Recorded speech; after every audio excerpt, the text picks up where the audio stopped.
Assalamualaikum warahmatullahi wabarakatuh. Perkenalkan, nama saya Rizky Febrisa Viva dengan NIM 2002-2026 akan mempresentasikan sebuah bisnis plan di bidang anak usia dini. Adapun video presentasi ini saya buat dalam rangka memenuhi ujian akhir semester dengan mata kuliah Kewirausahaan Anak Usia Dini yang diampu oleh Ibu Nurhafiza MPD PhD. Nah, adapun bisnis yang saya presentasikan yaitu sebuah bisnis pakaian anak. Nama perusahaannya yaitu House Baby and Moms. Bidang usahanya produk barang, jenis produknya yaitu pakaian lucu dan glamor.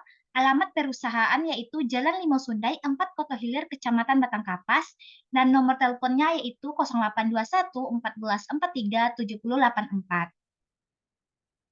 Nah, yang poin yang pertama kita akan membahas tentang identifikasi peluang bisnis. Sekarang ini bisnis penjualan dan penyewaan pakaian menjadi salah satu bentuk bisnis yang menguntungkan dan menjanjikan. Berbagai jenis pakaian yang lucu, unik, mulai banyak diinginkan oleh konsumen dengan ragam kreativitas yang menarik. Pakaian juga bisa dikreasikan menjadi pakaian yang memiliki model lucu dan nilai jual tinggi. Salah satu pakaian sering diminati orang yaitu pakaian yang bermodel. Yang kedua yaitu kita akan membahas tentang penjelasan produk. Cara membuat produk saya bisa dibilang susah-susah gampang karena sebenarnya hanya membutuhkan kreatifan dalam merancang model pakaian yang diminati oleh konsumen. Untuk ini kita cukup menyediakan kain katun kaos, kain wol, manik-manik yang masing-masing kain terdapat banyak warna. Nah, di sini saya akan membahas sedikit tentang latar belakang bisnis yang saya buat.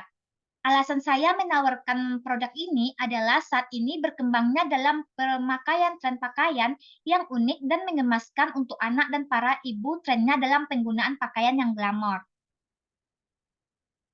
Adapun tujuan dari bisnis plan yang saya buat ada dua, yaitu tujuan umum dan tujuan khusus. Tujuan umumnya yaitu untuk mendapatkan keuntungan dari produk ini. Yang kedua, membuat produk yang dapat menjadi gaya berpenampilan, modis, dan menarik bagi yang menggunakannya. Adapun tujuan khusus dari produk ini yaitu yang pertama yaitu membantu para orang tua mengeksplorasi kreativitas dalam berpakaian. Yang kedua, memberikan pilihan yang memudahkan para orang tua untuk berpakaian yang padu. Sekarang kita bahas tentang potensi bisnis. Apa saja sih potensi bisnis yang saya tawarkan? Nah, produk ini memiliki peluang bisnis yang cukup menjanjikan. Karena untuk mempermudah para ibu dalam mencari kebutuhan pakaian anak dan bisa juga untuk pakaian ibunya sendiri. Seperti yang terlihat oleh gambar yaitu beraneka ragam baju atau pakaian anak pria ataupun anak wanita. Yang kedua yaitu ada bab 2 yaitu analisis SWOT.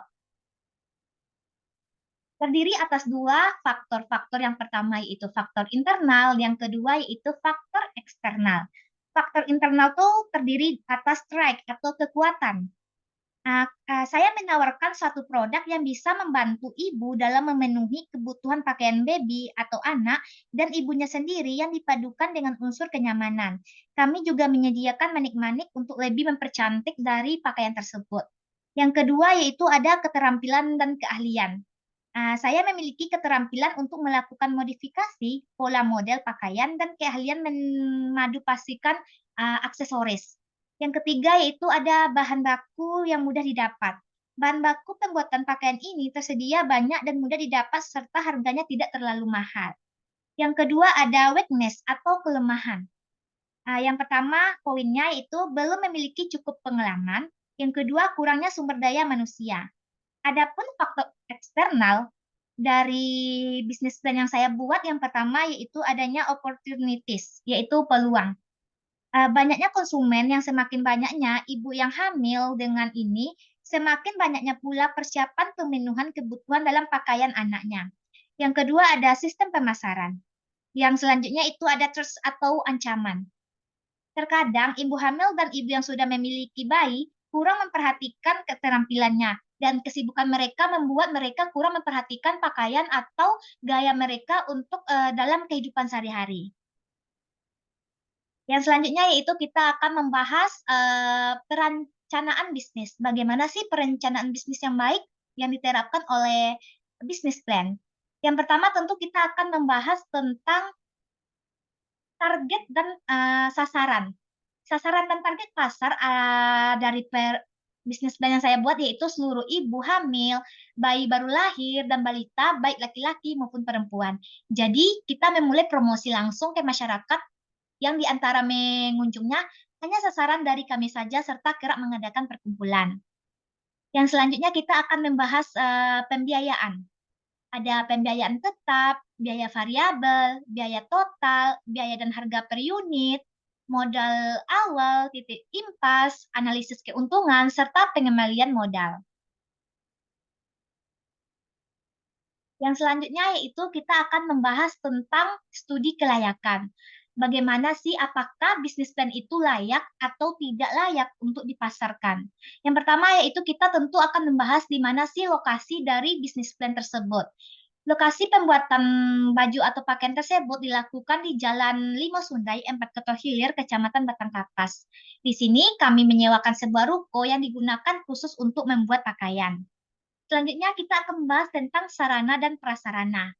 Selain menggunakan ruko sebagai media promosi dan tempat transaksi jual beli, kami juga memanfaatkan berbagai media, baik media elektronik maupun media cetak seperti LED flap, pamflet, dan Instagram, online shop, dan lain sebagainya.